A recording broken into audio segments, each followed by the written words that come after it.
People like you don't belong here.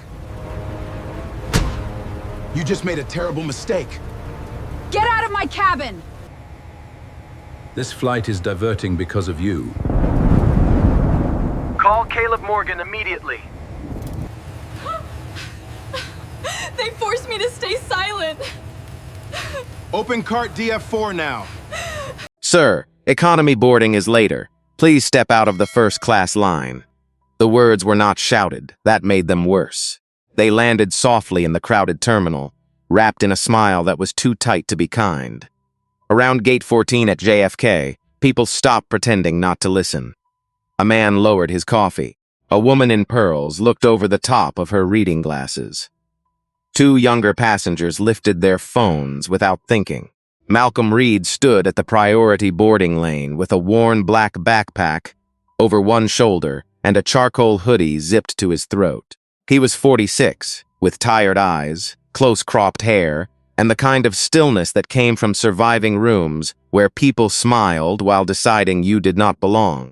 Rachel Turner, the gate agent, kept one hand on the scanner and the other on the counter. Her nails were pale pink. Her voice stayed professional. General boarding will begin after our premium guests are seated. Malcolm looked at her for a moment. Not angry, not surprised. Just quiet. I am a premium guest, he said. Rachel's eyes moved over him. The hoodie, the faded sneakers, the backpack. No luxury carry-on. No watch flashing under the airport lights. No assistant waiting behind him with a leather folder. Her smile thinned. May I see your boarding pass? He handed her his phone. She took it as if it might stain her fingers. Behind Malcolm, a tall man in a navy blazer shifted impatiently. His silver hair was perfect. His suitcase was polished. Rachel had greeted him moments earlier with warmth in her voice. Good afternoon, Mr. Whitman. Wonderful to see you again. But now her face had changed. The scanner beeped. Green. Rachel blinked. She checked the screen again. Then the name. Then the seat. Malcolm Reed. Seat 1A, first class. For half a second, something flickered across her face. Not apology. Not shame. More like irritation that the system had betrayed her assumption. Malcolm saw it. He had seen that look many times before. At hotel desks. At private clubs. At restaurants where the host asked if he was waiting for someone. At boardrooms where men shook hands with everyone except the person who owned the company. Rachel handed the phone back. You're cleared, she said. No welcome, no eye contact, no softness. Just cleared. A few passengers looked away, embarrassed now that the small public trial had ended without the verdict they expected. Malcolm slipped the phone into his pocket. Thank you, he said. His voice was calm enough to make Rachel uneasy. He walked down the jet bridge alone. The glass walls trembled faintly as another aircraft rolled past outside. Rain streaked across the windows, turning the runway lights into long silver lines. To most people, he looked like a tired traveler. But inside his backpack was a tablet filled with financial reports, debt schedules, and internal complaints from Sky Crown Airlines. For 6 months, his company had studied the airline quietly. The numbers were weak. The leadership was arrogant. The culture was worse. And Malcolm Reed was not just a passenger. He was the founder of Reed Meridian Holdings, the investment firm preparing to take control of Sky Crown, before its board even understood how close the ground was beneath them. At the aircraft door, warm cabin light spilled into the jet bridge. A flight attendant looked up. Her name tag read Vanessa Blake.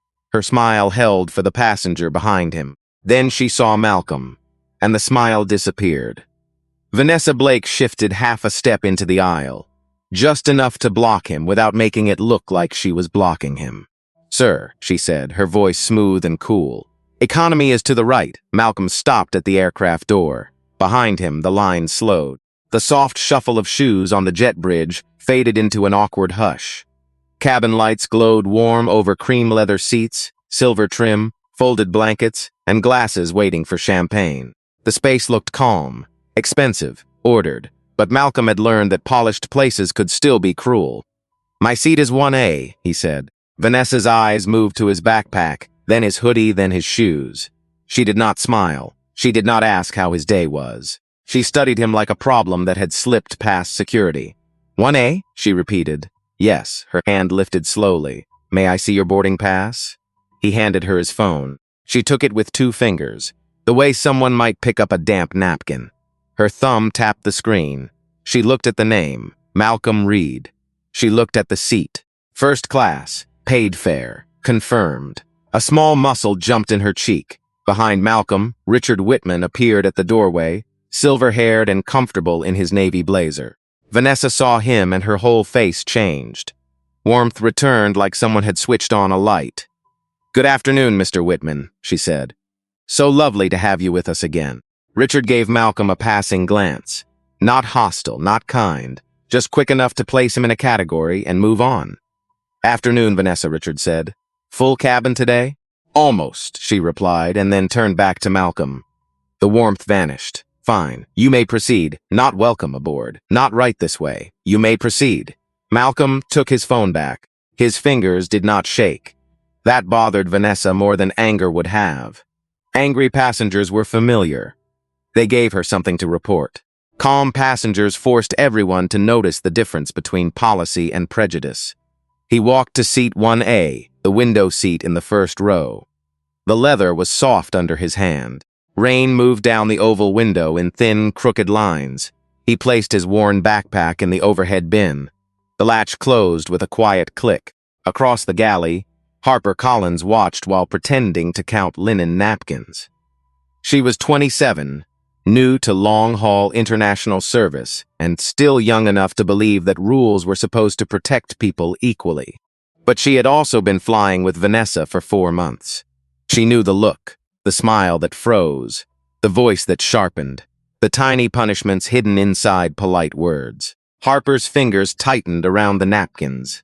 "Say something," she thought. But Vanessa glanced at her once, and the thought collapsed in her chest. Malcolm sat down and buckled his seatbelt. He opened his tablet, not to watch a movie, but to review a folder labeled Sky Crown Service Culture Risk. Inside were complaint summaries, passenger removals, internal warnings, reports closed without interviews, names changed, patterns buried. He had expected numbers. He had not expected to become one of them before takeoff. Vanessa leaned toward Harper near the galley curtain. Her voice dropped low, but not low enough. "Keep an eye on 1A, she whispered. "People like that get bold when they sneak up front." Harper's face went pale. Malcolm heard every word. He did not turn around. He did not defend himself. He simply looked out at the wet runway as the engines began their low, steady hum. Something inside him went very still. Not wounded, not broken, recorded. In boardrooms, Malcolm had ended companies with less evidence than this. But this was not just a business problem anymore. It was human. It was the quiet insult older black travelers knew too well. The extra question. The colder tone. The assumption that dignity had to be proven before it was given. He closed the folder on his tablet. Then he opened a new note. Vanessa Blake. Boarding interaction. Witness present. Differential treatment observed. His thumb paused above the screen. Then he added one more line. This culture is not accidental. The cabin door closed with a heavy thud that seemed to seal the mood inside with the passengers. Sky Crown Flight 812 pushed back from the gate, moving slowly through the rain. The engines rose beneath the floor in a low vibration. Glasses trembled. Seatbelts clicked. A few people settled into the private silence of first class. The kind of silence money was supposed to buy. Vanessa moved through the cabin like she owned every inch of it. She bent beside Richard Whitman in seat 1B with a silver tray and a smile that softened her whole face. "Sparkling wine before takeoff, Mr. Whitman?" Richard folded his newspaper just enough to look at her. "You remembered. Always," Vanessa said. "We take care of our loyal guests." The words floated across the aisle and landed on Malcolm like a second inspection. He said nothing. Harper stood near the galley, watching the difference in service become impossible to ignore. Richard received a warm towel, a drink in crystal, and a quiet laugh. The couple in row 2 received blankets tucked around their shoulders. The older woman in row 3 was asked if the cabin temperature suited her. Malcolm received nothing. No towel, no drink, no question. He sat with his hands folded over his tablet and watched the rain blur into silver as the aircraft climbed up above New York. His face remained calm, but his mind moved quickly. He was not thinking about revenge. Not exactly. Revenge was personal. This was larger. This was about systems that trained ordinary people to treat cruelty as taste, suspicion as professionalism, and silence as order.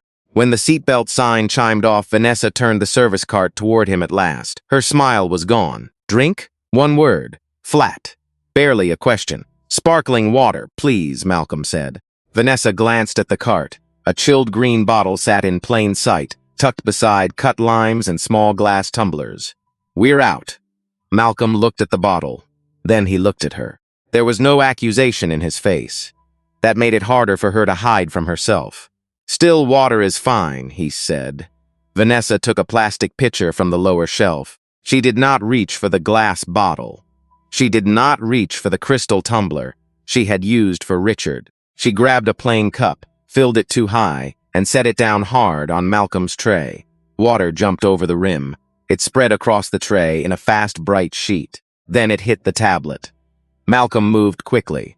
He lifted the device, but not before water slipped along the edge of the case and darkened the sleeve of his hoodie. A cold line ran down onto his pants. For 1 second, the cabin froze. The hum of the engines filled the space where an apology should have been. Vanessa looked down at the spill. Oops, she said. Harper stopped breathing. Richard lowered his newspaper. Malcolm held the tablet with both hands. He wiped the screen with the dry part of his sleeve. His thumb checked the side port. His eyes were calm, but something behind them had changed. It was not anger. It was record-keeping with a pulse. May I have a towel? He asked. Vanessa leaned closer. Her perfume was sharp. Her voice was lower now. I'm serving actual guests right now. The words struck harder than the water. Harper's hand moved toward the clean towels stacked beside her, then stopped. Vanessa's eyes cut toward her. Do not, that was all the look said. Harper looked down, shame rose into her throat. She hated herself for how quickly fear could make a good person small. Richard spoke first. That was unnecessary, he said quietly. Vanessa turned to him at once, all softness returning. I'm sorry you had to see that, Mr. Whitman. Some passengers bring too much clutter into premium spaces. Malcolm placed the tablet on a dry corner of the tray. That clutter, he said, voice low, contains a transaction review worth more than this airline's quarterly revenue. Vanessa gave a short laugh, too quick and too bright. Of course it does. A woman in row 2 looked up from her book. Harper's face went pale. Richard did not move. Malcolm slowly lifted his eyes to Vanessa. For the first time, his calm no longer looked polite. It looked dangerous. You should choose your next words carefully, he said. Vanessa's chin rose. Or what? Malcolm took a napkin from the tray. He folded it once, then again. He pressed it to the edge of the tablet with careful, almost gentle precision. The cabin waited. The engines roared softly around them. Or this flight, Malcolm said, becomes the moment your company finally learns the cost of disrespect. Vanessa Blake heard the warning and mistook it for arrogance. That was the mistake people made when they confused a uniform with wisdom. She had spent almost 20 years inside aircraft cabins, learning how to lower her voice and still make people feel small. She knew how to turn policy into pressure. She knew how to make a passenger doubt himself without ever using a word that would look bad in a report. But Malcolm Reed did not doubt himself. He sat in seat 1A with a damp sleeve, a damaged tablet, and a face so calm it unsettled her. Vanessa leaned over his tray. Sir, she said, clipping each word clean. I do not appreciate being threatened. I did not threaten you. You implied consequences. Malcolm looked up at her. Consequences are not threats. They are what happens after choices. A ripple moved through the cabin. Someone in row 2 stopped cutting into a salad. Richard Whitman folded his newspaper with slow precision. Harper stood at the galley curtain with a coffee pot in her hand, her knuckles turning white around the handle. Vanessa felt the cabin watching. That was when pride took the wheel. She straightened and raised her voice just enough. Sir, you have been difficult since boarding. You questioned crew instructions, spread personal items over the tray, and now you are making hostile remarks. Malcolm unbuckled his seatbelt. The click sounded too loud.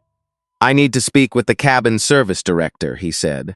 I am the senior attendant in this cabin. Then I need to speak with the captain. Vanessa stepped into the aisle, blocking him. Sit down. The seatbelt sign is off. I said, sit down. Her voice cracked across first class. Heads turned. A man in row 3 lifted his phone halfway, pretending to check a message while aiming the camera. An older woman pressed her lips together. Richard's eyes narrowed. Harper's breath caught in her throat. Malcolm stood. He was not a large man, not in the obvious way. He did not fill the aisle with muscle or noise. His power lived somewhere quieter. In his posture, in the measured way he moved, in the absence of fear on his face. Vanessa moved closer. You do not get to intimidate my crew. Your crew? Malcolm asked. My cabin. The words came out before she could stop them. My cabin. Not the airlines, not the passengers. Hers. Malcolm took one careful step sideways, trying to pass through the narrow aisle without touching her. His shoulder brushed her sleeve. Barely. The kind of contact no one could avoid in a space built too small for human dignity. Vanessa gasped as if he had shoved her. Do not touch me. Malcolm stopped instantly. I did not touch you intentionally. She looked around. She saw Richard watching. She saw the phone in row 3. She saw Harper's pale face. She felt control slipping out of her hands, and instead of reaching for truth, she reached for power. Her hand came up fast. The slap cracked through the cabin. Malcolm's head turned with the force of it. For one sharp second, there was no engine noise, no service noise, no breath, only shock. A red mark began to rise across his left cheek. Harper dropped the coffee pot onto the galley counter. Metal hit metal with a harsh bang. Someone whispered, "Oh my God." Richard stood halfway from his seat. Vanessa's chest rose and fell. Triumph flashed across her face. Then fear followed it so quickly most people missed the change. Malcolm slowly turned back. He did not raise his hand. He did not curse. He did not step toward her. He reached into the pocket of his hoodie, took out his phone, and tapped the screen once. You struck a passenger, he said. Vanessa's eyes fell to the phone. Recording. That one small word seemed to form in her mind before anyone said it. Then her face changed. The cabin sen saw it. The fear. The calculation. The instant rewrite of truth. She grabbed her own arm and screamed. He assaulted me. He grabbed me. I want the captain here now? Harper whispered, almost without sound. Vanessa? No. But Vanessa was already crying for an audience. Captain Hayes, she shouted toward the cockpit. I need you out here now. Malcolm stood in the aisle with the red print of her hand on his cheek and the phone steady in his palm. For the first time, every passenger in first class understood that something terrible had happened. Only Malcolm understood something else. The real flight had just begun. Captain Douglas Hayes came out of the cockpit with the hard stride of a man who had already chosen a side. He was 59, broad through the shoulders, with gray hair trimmed close, and a face made red by years of pressure, altitude, and certainty. The gold stripes on his sleeves caught the cabin light as he stepped into first class. His eyes went first to Vanessa, who now stood with one hand clutched around her arm, breathing as if she had survived an attack. Then he looked at Malcolm, a black man in a hoodie, standing in the aisle, a red handprint across his cheek, phone in his hand. Hayes made his decision before anyone spoke. What is going on here? He demanded. Vanessa drew in a shaking breath. Her tears came fast, too fast. He grabbed me, Captain. I told him to sit down and he pushed past me. He has been hostile since boarding. That is not true, Malcolm said. His voice was low, steady, almost too controlled for the moment. Vanessa pointed at him. Look at him. He threatened me. He refused instructions. I was afraid for my safety. Harper stood near the galley, pale as paper. She could still hear the slap. She could still see Malcolm's head turn. She could still feel the sick drop in her stomach when Vanessa started lying. Her mouth opened. Nothing came out. Captain Hayes turned toward Malcolm. Sir, return to your seat. Your crew member struck me across the face. Hayes glanced at the mark. Then he looked away as if the evidence inconvenienced him. My crew member reports you assaulted her. Richard Whitman rose halfway from seat 1B, his newspaper folded in one hand. Captain, I saw the entire thing. Mr. Reed did not assault her. She slapped him. Vanessa snapped her head toward him. Panic flickered beneath the tears. Mr. Whitman, I know this was upsetting, but from your angle you may not have seen the contact clearly. I saw enough, Richard said. Everyone did. A woman in row 2 lifted her phone slightly. I heard the slap, she said, and I recorded after it happened. The cabin shifted. Quietly, carefully. The way people move when truth enters a room that power is trying to control. Hayes felt it and hated it. A captain was trained to manage emergencies. Weather, mechanical faults, medical events, not moral failure in his own cabin. He had spent decades believing order mattered more than interpretation. But order without truth was just fear wearing a uniform. He stepped closer to Malcolm. Sir, sit down now or I will have you restrained. Malcolm's eyes sharpened. Restrained for being assaulted? For creating a safety concern on my aircraft. My aircraft. The second claim of ownership in less than an hour. Harper gripped the galley wall. Her throat burned. She wanted to speak. She wanted to be brave. But Vanessa had trained fear into her over months. One bad report. One schedule cut. One quiet word to management. That was all it took to ruin a junior attendant who still needed this job to pay rent and send money home to her father in Ohio. Malcolm looked past Hayes and met Harper's eyes. Not pleading, not blaming, just seeing her. That was worse. Because being seen meant she could no longer pretend she had no choice. Hayes touched the radio near the cockpit door. I am diverting this aircraft to Bangor, he said. Law enforcement will meet us on arrival. A gasp moved through first class. Vanessa's mouth trembled, but relief flooded her eyes. Malcolm looked at his watch. Then he looked back at Hayes. Captain, you are making a serious mistake. Hayes leaned in. Is that a threat? No, Malcolm said. It is a courtesy. He sat down slowly in seat 1A, not defeated, not small, not afraid. His cheek still burned. His sleeve was still damp. His tablet sat dark on the tray beside him. But his hand moved with calm purpose. He unlocked his phone. Captain Hayes returned to the cockpit to begin the diversion. Vanessa stayed near the galley, whispering sharply to Harper. You saw what he did. You tell them he grabbed me. Harper stared at her. Vanessa's eyes hardened. You understand me? Harper swallowed. Her voice came out broken. I did not see him grab you. Vanessa stepped closer. Then you did not see anything. In seat 1A, Malcolm placed a call. The line connected after one ring. A calm male voice answered, Caleb Morgan. Malcolm kept his eyes on the closed cockpit door. Pull Sky Crown's current debt structure, voting exposure, convertible notes, and open liabilities. I want controlling pathways in 60 seconds. There was a pause, then the voice changed. Focused. Alert. Malcolm, are we moving today? Malcolm looked once at Vanessa. Yes, he said. Today. Caleb Morgan did not ask why. That was why Malcolm trusted him. In a glass office overlooking downtown Chicago, Caleb turned away from a wall of market screens and snapped his fingers at two analysts sitting behind him.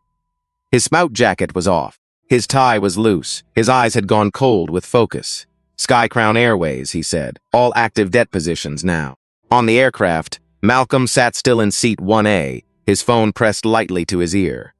Around him, first class had gone quiet in the way a room goes quiet after violence. People were breathing carefully, watching carefully, trying to decide whether they had witnessed a bad moment or the beginning of something much larger. Vanessa stayed near the galley, arms folded, her face still arranged into injury. But her eyes kept moving to Malcolm's phone. Richard Whitman watched from across the aisle. He had spent his life around money. Real money, the kind that did not announce itself with noise. And now he recognized something in Malcolm's voice that made his stomach tighten. This was not a customer service complaint. This was a transaction. Caleb's voice came back through the line. Sky Crown is weaker than expected. Heavy short-term debt, pension exposure. 3 lender groups are nervous.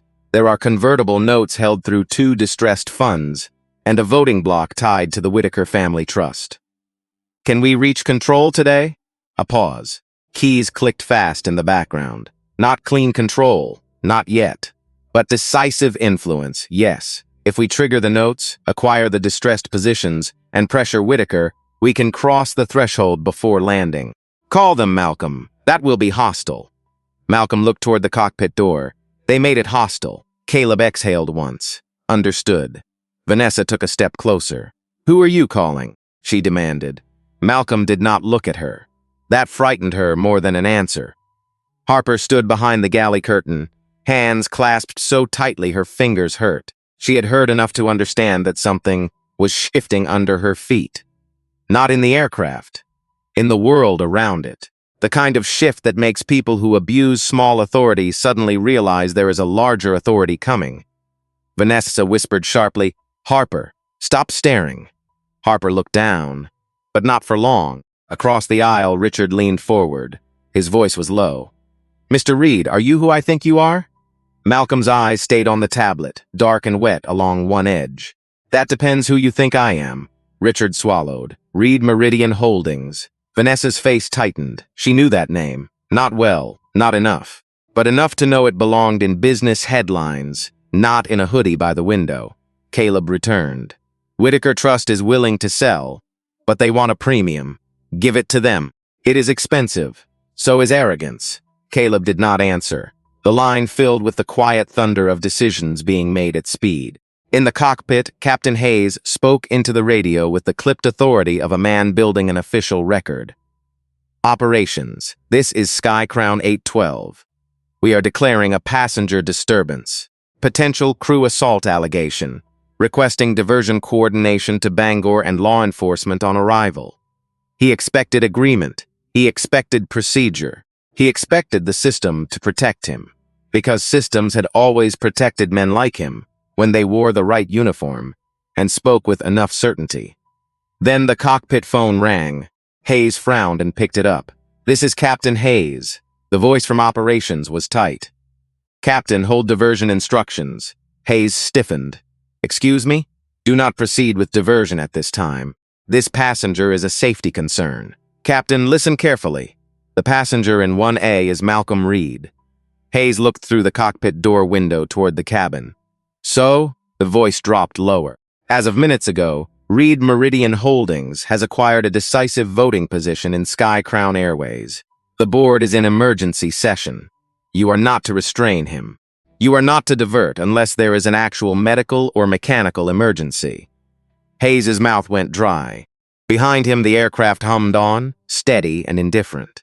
In seat 1A, Malcolm ended his call and placed the phone beside his damaged tablet. Vanessa stared at him. Her confidence had begun to leak away, one breath at a time. "What is happening?" she asked. Malcolm finally turned his head. The red mark on his cheek had darkened. "Consequences," he said one word. "Quiet. Final." Captain Hayes stepped out of the cockpit, looking older than he had 10 minutes before. The red certainty in his face had drained into something gray and tight. His shoulders were still squared, but the force behind them was gone. He had commanded aircraft through storms over the Rockies. He had talked nervous passengers through turbulence. He had worn authority so long it felt like skin, but he did not know what to do when power changed hands in the middle of the sky. Vanessa turned toward him at once. "Captain," she said, her voice eager and brittle. "Are we diverting?" Hayes did not answer right away. That silence told her more than words could have. Malcolm remained seated in 1A. The mark on his cheek had darkened from red to a deep, painful rose. His damp sleeve rested beside the damaged tablet. He looked less like a victim now and more like a verdict waiting to be read. Hayes cleared his throat. "We are continuing to New York." Vanessa blinked. "What?" "We are not diverting." Her face tightened. "But he assaulted me." Richard Whitman leaned forward. "No, he did not." Vanessa whipped toward him. "You do not know what happened." "I watched you slap him," Richard said. His voice carried through the cabin. So did several other people. A woman in row 2 raised her phone slightly. "I have part of it recorded," she said. Vanessa's lips parted. For the first time, she saw the cabin clearly, not as her kingdom, as witnesses, phones, eyes, memory, evidence. Harper stood near the galley with a stack of towels clutched against her chest. She had finally picked them up, but too late to prevent the damage. Her hands trembled, not from fear alone, from shame. Malcolm looked at her. "Miss Collins," he said. Harper flinched at the sound of her own name. Vanessa turned sharply. "Do not answer him." Malcolm's gaze did not move. "Would you bring me a towel, please?" It was such a simple request. That made it hurt more. Harper stepped forward. One step, then another. Her shoes made almost no sound on the carpet, but to her it felt like walking across a courtroom. She handed Malcolm the towel with both hands. "I'm sorry," she whispered. Vanessa's eyes burned into her. Malcolm took the towel. "For what you did, or for what you watched?" Harper's face crumpled. She could have lied. She could have chosen the safer answer. She could have hidden inside the words people use when they are afraid. But something in her had broken open. "For both," she said. The cabin went silent. Hayes shifted near the cockpit door. His jaw worked as if he wanted to speak, but could not decide which version of himself should answer. Malcolm wiped the edge of his tablet slowly. "Thank you for telling the truth," he said. Harper nodded once. A tear slipped down her cheek. She turned away before Vanessa could use it against her. Hayes lowered his voice. "Mr. Reed, management will address after landing." Malcolm looked up. "Management already is." Vanessa stared at him. Her confusion was turning into dread. "Who are you?" she asked. Malcolm folded the towel once and set it beside the tablet. "The person your company should have treated like a passenger." The words did not reveal everything. Not yet, but they pulled the air out of the cabin. Hayes swallowed. "Perhaps we can discuss this privately when we arrive." "No." One syllable. Cold. Final. Malcolm stood, and this time no one told him to sit down. He looked at Vanessa, then at Hayes, then at the passengers who had watched a uniform become a weapon. "There will be no private version of what happened here," he said. "Not for you, not for her, not for Sky Crown." Vanessa's hands trembled at her sides. Malcolm turned toward the galley. "And now, Captain, I want every duty-free cart sealed and left exactly where it is." Hayes froze. His eyes snapped up, too fast. "What did you say?" Malcolm saw it. So did Richard. So did Harper. Fear. Not about the slap, something deeper. Malcolm's voice dropped. "Yes, Captain," he said. "I know about the carts. Behind the polished walls of first class, behind the champagne and warm towels, something rotten had just taken its first breath in the open air." Hayes looked at Vanessa with a warning so sharp it cut through the cabin. "Do not say another word." Vanessa closed her mouth. Harper felt the temperature drop inside her chest. She had heard rumors about the duty-free carts since her first month with Sky Crown. Every airline had gossip, but this was different. Certain carts were never handled by new crew. Certain seals were not questioned. Certain inventory sheets were signed before anyone counted a thing. Vanessa called it premium routing. Other attendants called it mind your business. Malcolm turned to Harper. "Miss Collins," he said, calm as ever. "How long has cart DF4 had a broken seal latch?" Vanessa stepped forward. "She doesn't know anything." Harper's fingers tightened around the towel stack. Malcolm did not look away from her. How long? Harper saw Vanessa's face. She saw Hayes's jaw. She saw the career she had been trying to protect. Rent bills, her father's medication, her own fear standing between her and the truth. Then she looked at Malcolm's cheek. 6 seconds passed, maybe 7. 6 months, she whispered. Vanessa hissed through her teeth. "Harper, but fear once broken can become something stronger." Harper kept going, maybe longer. "We were told not to report it." Vanessa said maintenance already knew. Hayes closed his eyes. Richard Whitman sat very still. The woman in row 2 kept her phone low in her lap, recording without moving her face. No one in first class breathed loudly. Malcolm turned toward the galley. "Open it." Vanessa's voice cracked. "You cannot order my crew to open secured airline property." Malcolm looked back at her. "My airline property." The words struck the cabin like a door kicked open. Vanessa's face emptied. Harper stared at him. Hayes whispered, "Good Lord." Malcolm reached for the cabin interphone before Hayes could stop him. He pressed the button. His voice moved through the aircraft, calm and absolute. "Ladies and gentlemen, this is Malcolm Reed in seat 1A. Moments ago, Reed Meridian Holdings acquired a decisive voting position in Sky Crown Airways. I apologize for the disturbance on this flight. You will all receive a full refund and written follow-up from the company. What happens next concerns safety, law, and accountability. Please remain seated." Whispers rolled through the aircraft like wind through dry leaves. Vanessa backed into the galley counter. "No," she said. "That is impossible." Malcolm lowered the interphone. "Harper, open DF4.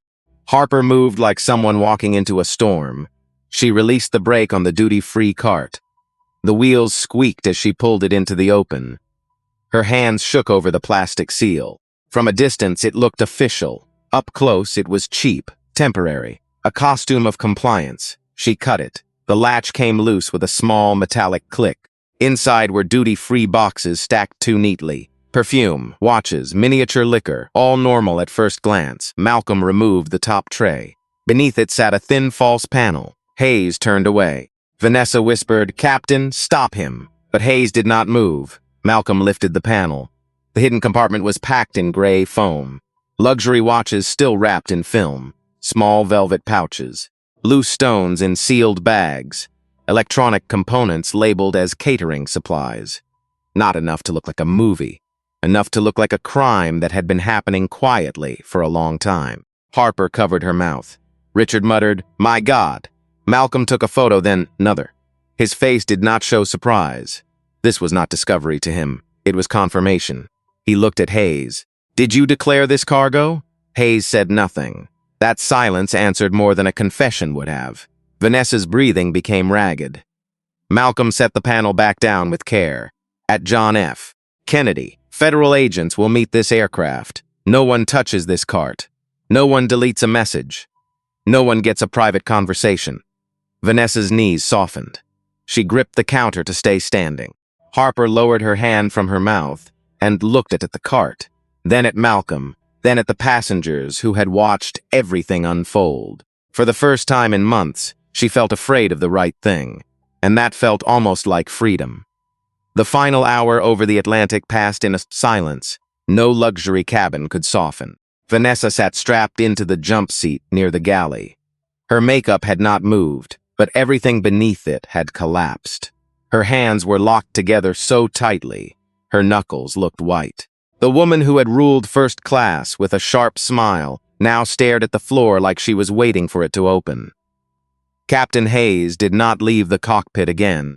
His voice came once over the speaker, flat and stripped of warmth. "Ladies and gentlemen, we have begun our descent into John F. Kennedy International Airport. Please remain seated with your seatbelts fastened." That was all. No charm, no confidence, no command. Just a man listening to his career fall faster than the airplane. Malcolm sat in 1A with his tablet dried and powered down, his cheek still marked, his phone resting beside his hand. Caleb had sent updates from the ground. Emergency board meeting active. Federal authorities notified. Customs notified. Evidence preservation order issued. But Malcolm was not looking at the messages. He was looking at Harper. She stood near the galley, quieter than before, but not smaller. Something had changed in her posture. Fear still lived in her eyes, but it no longer owned her spine. "You did the right thing," Malcolm said. Harper swallowed. Too late. Malcolm held her gaze. Late is not the same as never. The words struck her harder than comfort would have. She nodded once and looked away before the tears could fall. The wheels hit the runway with a hard shudder. Several passengers gasped. The engines roared in reverse. Outside the windows, New York lights streaked through the dark like judgment written in gold. The plane did not taxi to a normal gate. It stopped on a remote stand. That was when Vanessa began to shake. Through the oval windows, passengers saw black government vehicles waiting on the tarmac. Customs units, unmarked federal cars. Men and women in dark jackets stood beneath floodlights with faces no one could read. Vanessa unbuckled too quickly. "I need to use the restroom," she said. Malcolm did not look up. "Sit down." Her mouth opened. "You cannot tell me what to do." He turned his head slowly. "I already did." The cabin door opened. Cold night air rushed in. Federal agents boarded with quiet efficiency, their shoes heavy on the aircraft floor. A woman in a navy jacket stepped forward. Her badge caught the light. "Malcolm Reed?" Malcolm stood. "Yes. Special Agent Dana Whitfield, Federal Bureau of Investigation. We received the evidence package." He handed her his phone. "Cart DF4. False compartment beneath the second tray. Possible smuggling. Undeclared luxury goods. Loose stones. Electronic components labeled as catering supplies. Preserve Captain Hayes's cockpit communications and personal phone. Preserve Ms. Blake's devices." Vanessa stood. Her voice cracked into panic. "This is insane. He attacked me. He is manipulating all of you. Special Agent Whitfield looked at the red handprint on Malcolm's face, then at Vanessa. Ms. Blake, sit down. I am the victim here. No, Richard Whitman said from 1B, rising slowly. You are not. The woman in row 2 lifted her phone. I have video. Harper stepped forward. She trembled, but her voice was clear. So do I, and I can identify the cart history. Vanessa turned on her with pure hatred. You little traitor. Harper's voice broke, but she did not retreat. No, I am done being afraid of you. The words stopped Vanessa cold. 2 agents moved down the aisle. 1 entered the cockpit. Moments later, Captain Hayes emerged. His face was gray. His hands were visible. Douglas Hayes, Special Agent Whitfield, said, You are being detained pending investigation. Hayes looked at Malcolm once. No apology came. Only the ruined silence of a man who had mistaken a uniform for immunity. Vanessa screamed when the cuffs touched her wrists. You cannot do this to me. I have worked for this airline for almost 20 years. Malcolm watched her without satisfaction. Then you had almost 20 years to learn how to treat people. The cabin went still as agents led Vanessa and Hayes off the aircraft. Passengers remained seated, phones lowered now, faces somber. This no longer felt like entertainment. It felt like a reckoning. Malcolm looked out at the dark runway and the waiting lights. Sky Crown had landed in New York, but its old life had ended somewhere over the ocean. 3 days later, Malcolm Reed walked into Sky Crown's headquarters in Manhattan, wearing a dark suit, polished shoes, and the same calm that had unnerved an entire aircraft. No hoodie now, no worn backpack, no easy excuse for anyone to pretend they did not see him. The boardroom sat high above 6th Avenue, with lit glass walls and a long walnut table that reflected every nervous face around it. Outside, traffic moved below like a living river. Inside, 12 executives sat in silence, each one trying not to look afraid. They had seen the videos. Vanessa Blake slapping a passenger, Captain Hayes ignoring witnesses, federal agents removing both of them from the aircraft. They had also read the first legal filings, undeclared cargo, false inventory records, retaliation against junior employees, passenger discrimination complaints marked resolved without interviews. A culture that had learned to bury pain under polished language. Caleb Morgan stood near the screen and laid out the facts. Not rumors. Facts. Debt exposure. Legal risk. Open federal investigation. Internal complaints suppressed for years. Customer service reports altered before audits. Crew members punished for raising concerns. Each slide landed like another door closing. A silver-haired director named Alan Pierce cleared his throat. Mr. Reed, surely we can manage the public side of this with some discretion. Malcolm looked at him. Discretion is how this company got sick. No one moved. The city hummed behind the glass. Malcolm placed a thin folder on the table. Effective immediately, the old executive committee is dissolved. Any officer connected to suppressed complaints, fraudulent cargo handling, or retaliatory staffing decisions is suspended pending legal review. Sky Crown will cooperate fully with federal authorities. Alan's mouth tightened. You cannot rebuild an airline by humiliating its leadership. Malcolm's eyes did not blink. I am not humiliating anyone. I am removing the cover they were hiding under. That sentence changed the room. A woman near the end of the table looked down at her hands. Another executive closed his eyes. Somewhere in that silence, Old Power realized it was no longer protected by polished shoes and familiar names. Malcolm continued, The airline will be restructured under a new name, Horizon Meridian Air, new leadership, independent oversight, mandatory ethics and de-escalation training from the gate to the cockpit. Every discrimination complaint from the past 5 years will be reopened. Every employee punished for telling the truth will be contacted. The door opened. Harper Collins stepped in. She wore a simple navy suit. Her hair was pulled back. Her face looked nervous, but steady. She did not look like power yet. She looked like someone who had survived fear and decided not to return to it. Malcolm turned toward the room. Harper Collins will serve as Vice President of Customer Experience. A stir moved around the table. Alan almost laughed. With respect, she was a junior flight attendant. Malcolm's voice stayed even. She was the only person on that aircraft who chose truth when silence was safer. That makes her more qualified than many people in this room. Harper's eyes filled, but she did not look away. Weeks later, the first Horizon Meridian aircraft rolled onto the runway at JFK in clean, silver and deep blue. Near the boarding door, painted in small letters, was the new promise: no one is invisible. Malcolm watched from the terminal as passengers boarded.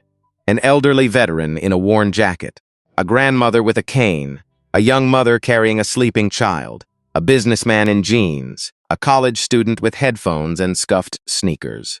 Different lives, different stories, same dignity. For Malcolm, that had always been the point.